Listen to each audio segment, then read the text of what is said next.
Hello, everyone. Um, Wanted to make sure this is on. I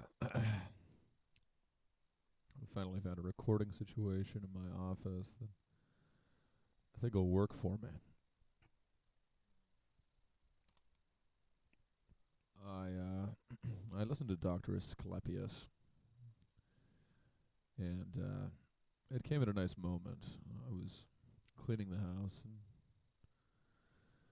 listening to him talk about Protestantism and Jesuits. I found this passage from Pascal that I'd like to read. It's the 323rd Pensée. It goes, what is ego? What is the ego? Suppose a man puts himself at a window to see those who pass by. If I pass by, can I say that he placed himself there to see me? No, for he does not think of me in particular. But does he who loves someone on account of beauty really love that person? No, for the smallpox, which will kill beauty without killing the person, will cause him to love her no more. And if one loves me for my judgment, memory, he does not love me, for I can lose these qualities without losing myself. Where then is this ego, this I, if it be neither in the body nor in the soul? And how love the body or the soul, except for these qualities which do not constitute me, since they are perishable? For it is impossible and would be unjust to love the soul of a person in the abstract, and whatever qualities might be therein.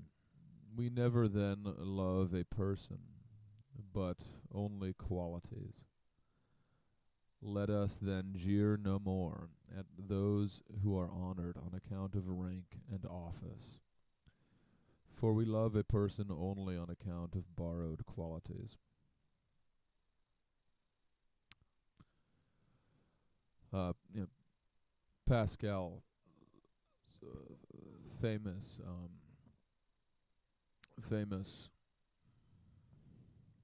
Um, I'm blanking on the term now.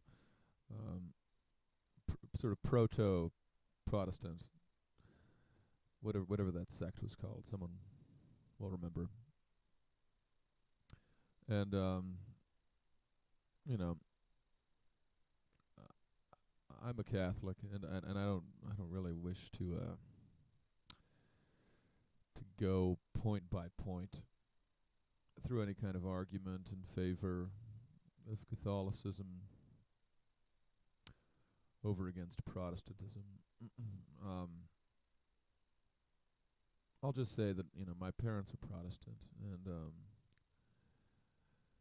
and I was raised with this kind of theology that Dr. Asclepius is describing. So this Lutheran notion of justification by faith alone, um, and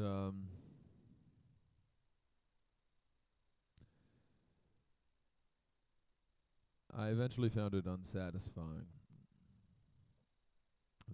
that framework, um, and learned a bit about the controversy between the Jesuits and the Dominicans way back when, wherever. um, can be looked up, and I forget what it was called, but I'm just forgetting what everything's called tonight. It's a little bit late, but I didn't want to go to bed without making this because I just kind of wanted to cross it off my to-do list to do this little video to try out my new setup here. But you know, there were these long debates between Dominicans and Jesuits that went on for years or decades, even, I think, until the Pope died, and then and then a new Pope reconvened them, and everyone was waiting for a ruling who would win in the dodgeball match between the white robes and the black robes. And it was never decided. All the Pope ended up saying is that neither group was allowed to decry the other as unchristian. So it's a matter that's still unsettled in the Catholic Church today. The sort of chicken or egg question of, is God's grace, which allows us to be good, and then our being good, which merits us grace, and it's sort of it's this deep sort of paradoxical thing, and not that it's explained by saying it's paradoxical, but I don't really know what to say about it other than that. Or I'm personally feel a little besieged lately, maybe by all the demons that Dr. Asclepius is talking about.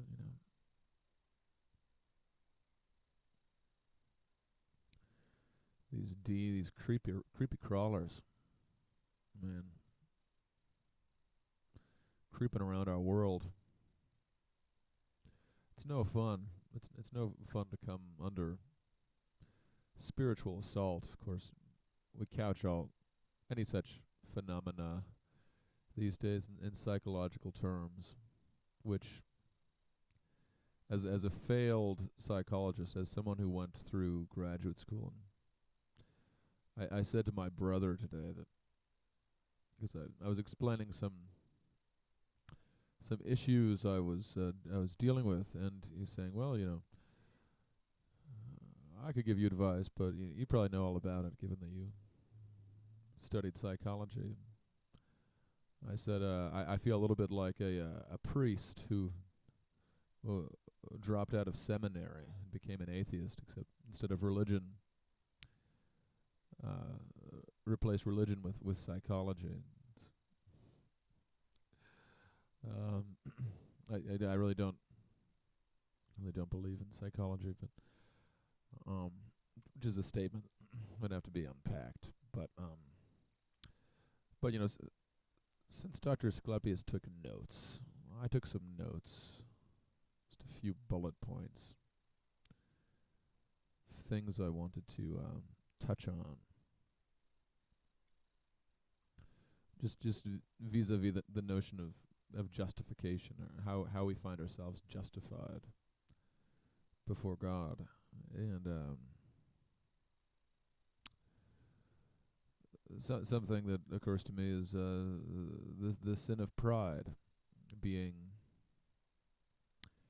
the preeminent sin of all. The greatest sin is the sin of pride. Just like the greatest virtue is love,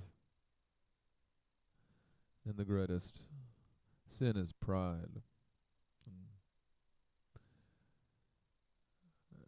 And why? Because, well, you can have everything else right, and if you don't have love, you have nothing. So says Saint Paul. And you can have everything else right, But if you're prideful about it, if you attribute it to yourself, then it's worthless. Um, so there's something there. I, I I'd like to get back in the swing of making videos, if only for my own benefit. I'm always saying this. Well, the next bullet point is Dr. A will maybe recognize that Kierkegaard wrote a book entitled Repetition, uh, which I haven't read all the way through, let alone twice or thrice. But the gist of that book is that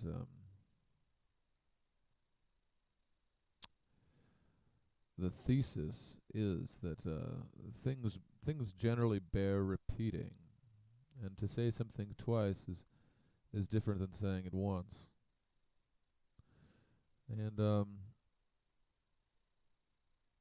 you see this in a lot of places. For instance, in chant, in song, in verse, in the rosary. Hail Mary, full of grace, the Lord is with you. Over and over you say it. You say a decade, and then you say another decade, and then another decade. 5 decades to a rosary, in case you didn't know.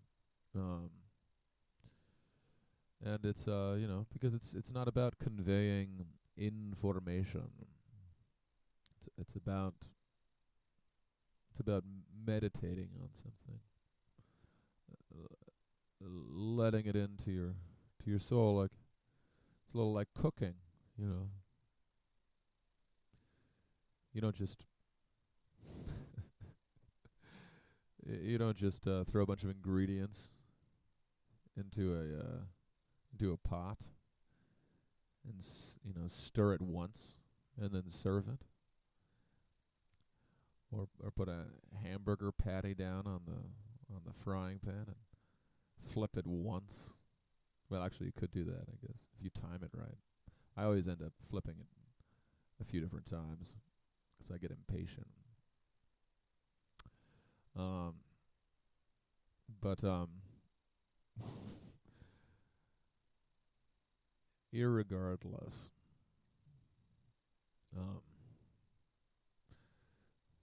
things have to marinate in our souls and our minds, and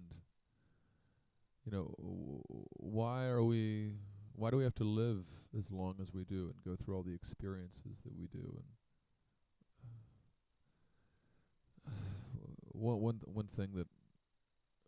one point that Dr. A was making was that the devil wants you to blame God, wants you to grow bitter and think of God as a vengeful, petty deity, someone who doesn't understand your pain, your struggle. And it's understandable to feel that way sometimes. You go through the same problems over and over and over and over again. And why? Why can't you just why do you have to learn things over and over again? Why do you have to be put back in your place? It's humbling. It's humbling. It's poison for your pride. If you can receive it each time, if you can go on. What else did I want to say? Oh, just some stuff. I guess there's some pretty basic talking points around this ecumenical debate one can have. I'm not so interested in pursuing it. Although part of me thinks that maybe I ought to be. Or well, what I was going to say is that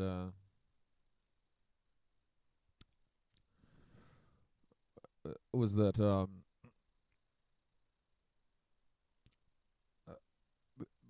on the one hand, it seems to matter less than ever what flavor of Christian somebody is, given the state of the world and the fact that everything has gone so haywire. It would seem to hardly matter. You know, as long as you accept basic Christian teaching of whatever flavor, you know, um, it's not so essential as long as we're in agreement about our enemy. Um, but back before we had that common enemy, we were each other's enemies, and you know, in retrospect, the disagreements seemed slight, but you know, it's like you make a slight error, and like shooting a bullet from a gun at a slightly off the angle. The further you go down the timeline, the wider the divergence becomes, and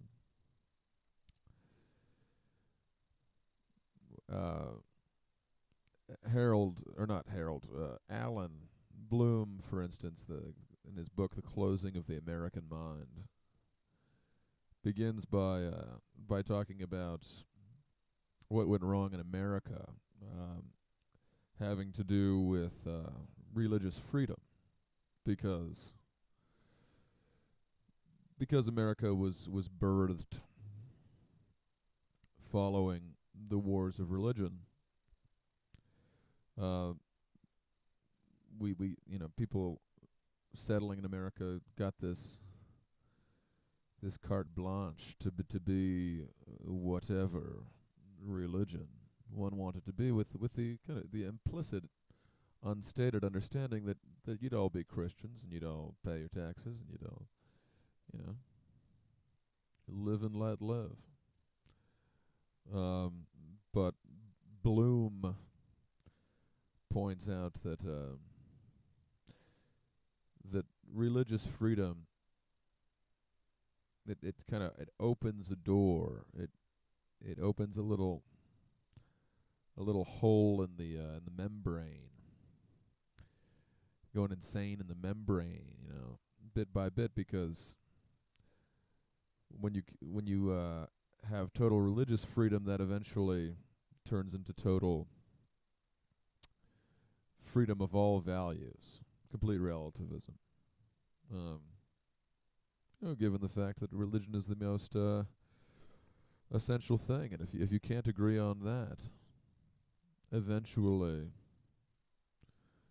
the disagreements will grow, and I mean, especially if there are no good channels to, I don't know, to settle our disagreements. So in a way, these differences in religion don't, and what flavor of Christianity don't matter at all. In another sense, they're the most essential thing. So these conundrums, these paradoxical conundrums are really something else. What else? What was I gonna say? What else was I gonna say? Let me see here. Um. Yeah. Yeah. So I don't know. I was also listening to Rupert, uh, who and Rupert and Dr. A seem to be somewhat aligned in that they were talking about time in this very expansive way. Well, at least Dr. A was warning about the sort of the Jesuitical futurism. Just a side note about the Jesuits, or about the corrupt NWO influence in the Catholic Church. I was recently boning up on Freemasonry, as one does, because I have a college friend who's flirting with Freemasonry, and I was trying to tell him to not become a Freemason, and digging up authoritative Catholic sources in case they would be at all of interest, trying to edumacate this guy, and because you can't be a Freemason and a Catholic at the same time, officially. But the fun part, the conspiracy theory part, is that apparently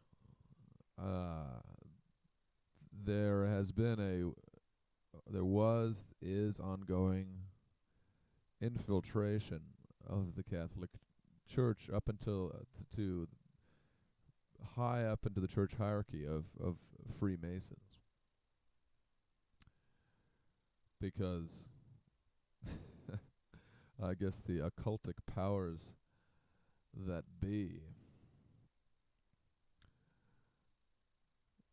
decided that it was no use attacking the church head on.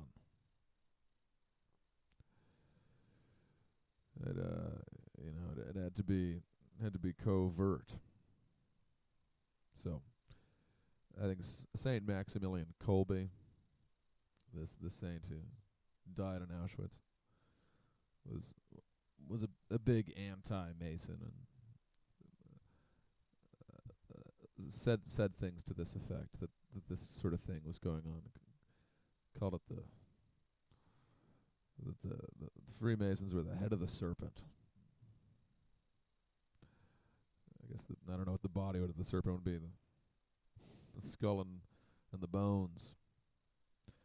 Don't tase me, bro. Don't tase me, bro. So my voice is a little shot. This microphone is helping me. Just in case anybody's wondering why I'm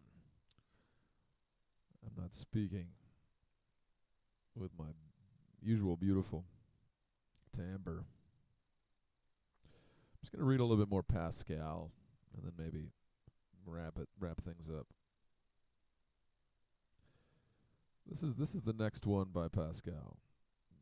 3:24 from Ms. Ponce's.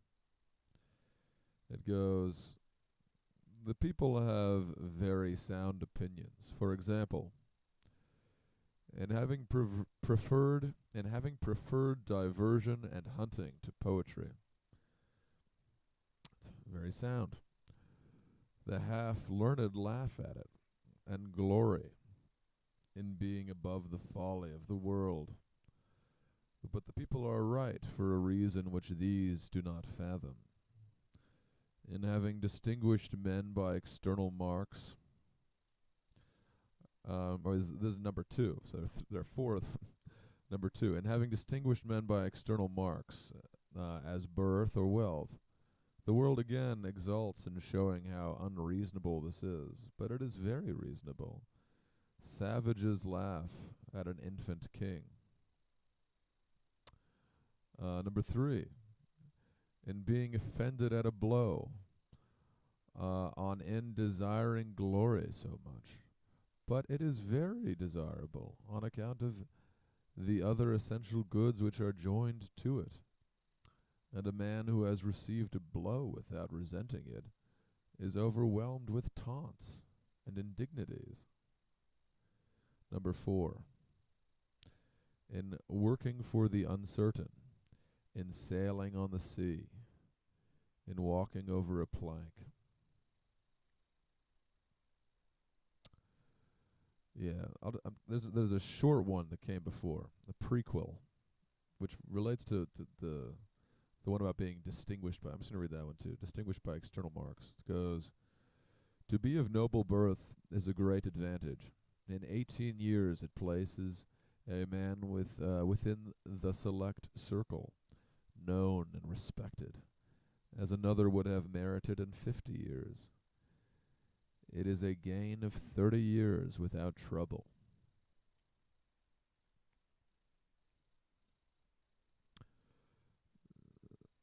Kind of especially anachronistic musings, given sort of the sort of leveling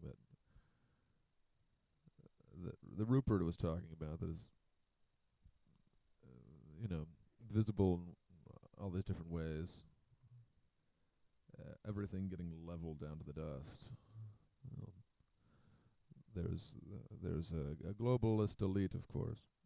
It goes without saying. But everything else being leveled, and I feel it acutely myself, because I am, I'm unable to achieve what I would like to achieve, or not that I even. Well, I would like glory. I'll just come out and say it. I want everlasting glory. um, but yeah, the glory's been beat out of us. It's been beat. Our passions have been beat out of us. And things are rather dissolute after a fashion, but the old, we have forgotten what it was to thirst and quest for glory. You know, like if you were to conduct, if you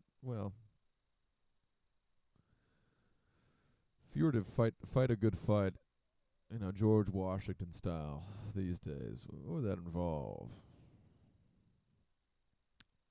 Like sabotaging data centers or something?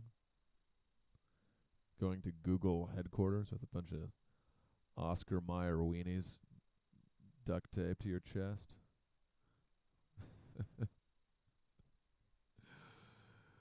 Oh my.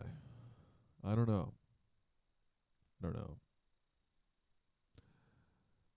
I'm not trying to be. I'm not trying to be flip. I'm in a state of perplexity, befuddlement, bamboozlement.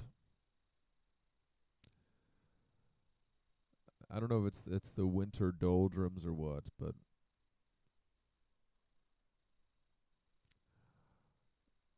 I was on a spree for a while, and then something happened. Something not explicable purely through psychology. Something of a darkness entered my soul, and I'm trying to exercise it.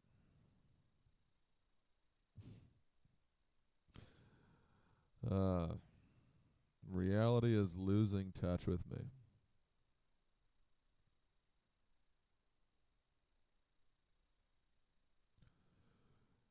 You know, everyone comes to their spiritual understandings their own way, and it's not always a path of pristine virtue. It just happens. However, it's seen fit to be decreed. Like for instance,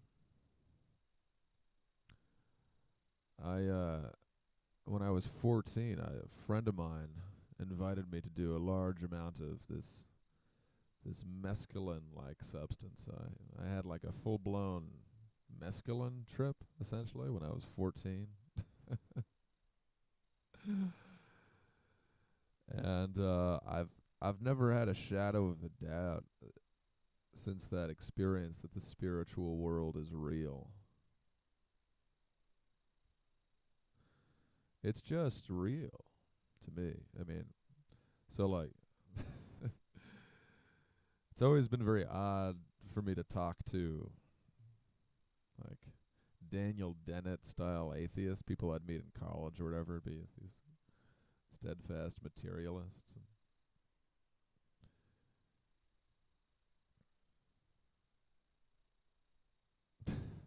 Not that it drew me to God right away, and I think it might have even done the reverse in a way, or I didn't know what to think, but I knew that we saw through a glass darkly. But maybe I was primed from my early religious upbringing to interpret all that in religious terms. I don't know. Presumably, people take those substances and have comparable experiences and just think to themselves that, like, wow, my neurons are really going crazy right now. I'm in some kind of they're all bonking around like a bunch of pinballs up there in ways I never thought possible. Um, but that never entered my head, and still doesn't enter my head. I don't know. How long is this video getting? I'm getting into a groove. I might as well continue a little bit, even though I'm getting into a bit of a groove. I'm feeling kind of groovy, you know. So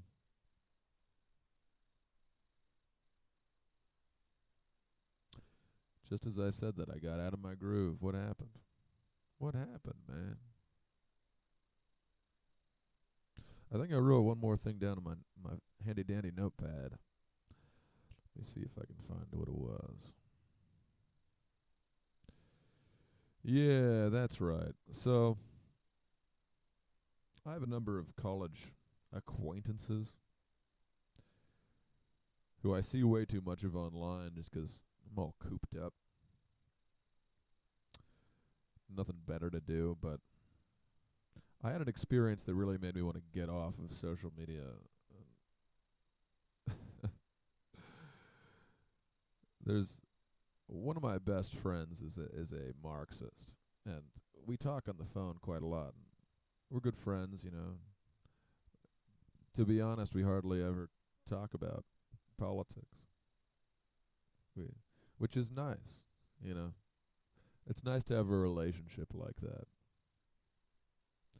in one's life that isn't over serious and so concerned with matters of the world. I mean, part of what's so concerning, and it's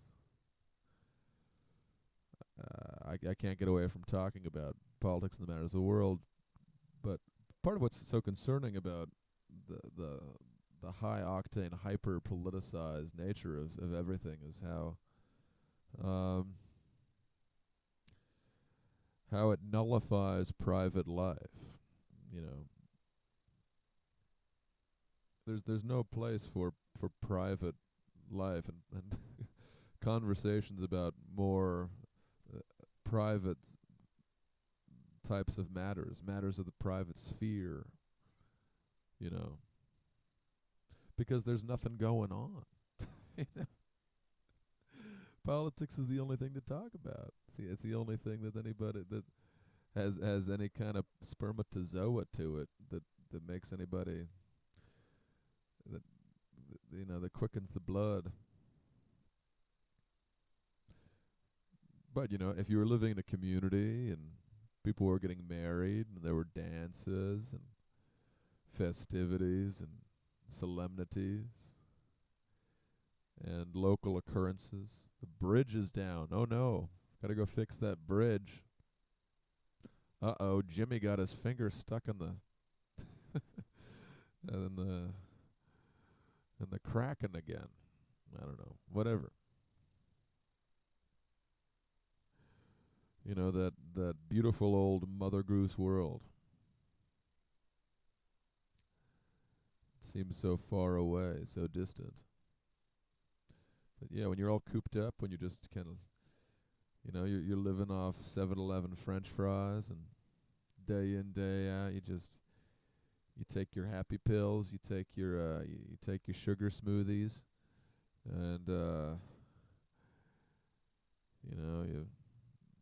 you grit your teeth and try to shower in the morning without screaming. Um, Despite all my rage, I am still just a rat in a cage. Um, what else is there to talk about? So, I don't know. But what was I gonna say? Yeah, that I was being sinful. I was spending too much time on social media, which a priest friend of mine, a Dominican, not a Jesuit, informs me he thinks is a sin, according to him. Which, yeah, I don't know. Fair enough. Yeah, I think it is. We only have so much time on Earth, is what he said to me. And even when things are funny or interesting on social media, one gets a sort of hollow feeling. So, in brief, what had happened is I was having a private conversation, messaging with a couple of old college chums who've gone over to the dark side of Marx's side, and I was trying to just have a bit of a friendly argument with them about why I thought Marx was wrong, and so on. Um, and I ended up making a post to this group that one of them is an admin of. This, and then everyone got upset at me, and the funny part of it is that I posted a video response because I've gotten so used to posting videos, even though it's been a while, to YouTube and having this style of nice interchange amongst equals online, that I forgot how off-putting. I didn't realize how off-putting it would probably be to a group of people on Facebook for me to I just recorded a video in my car and uploaded it to Google Drive and posted the link, because I thought, the only way to cut through the noise, to get rid of that hollow feeling, would be to just record myself for half an hour, put it up there, and just let them see me in the flesh, explaining myself in my own words. And it really only, I don't know, maybe it kind of helped, but it also sort of exacerbated. What happened is people had no patience for it, and they thought I was being egotistical by doing it. Yeah, I'm imputing all these bad motives to me.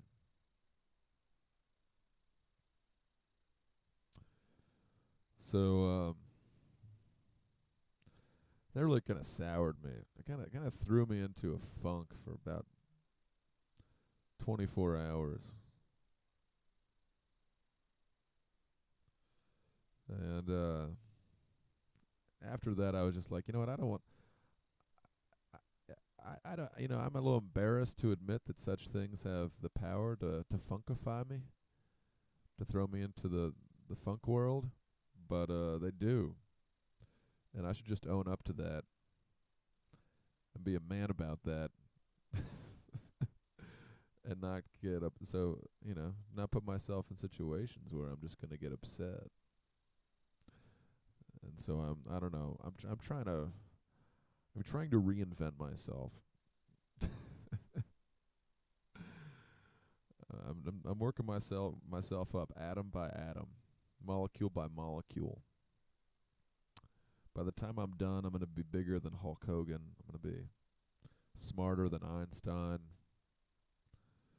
faster than Flash Gordon. You get the gist. I'm gonna be an immortal.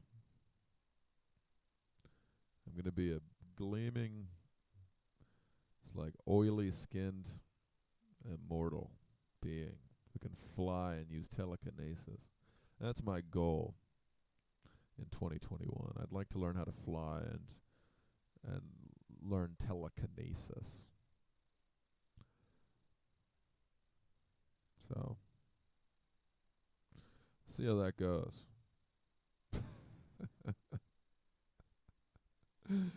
Anyway, I'm gonna try to shore up the gaps later. I still gotta listen to Rupert's most latest. I think he did he did a bada bing bada boom. I'm still on the ding. Uh, Um, but yeah. Always happy to watch any videos that anybody in the old YouTube squad wants to upload. So, if any newcomers, welcome to the arena. Um, you got any words for the people, Patricia? Mm, nah, guess not. All right, bye bye.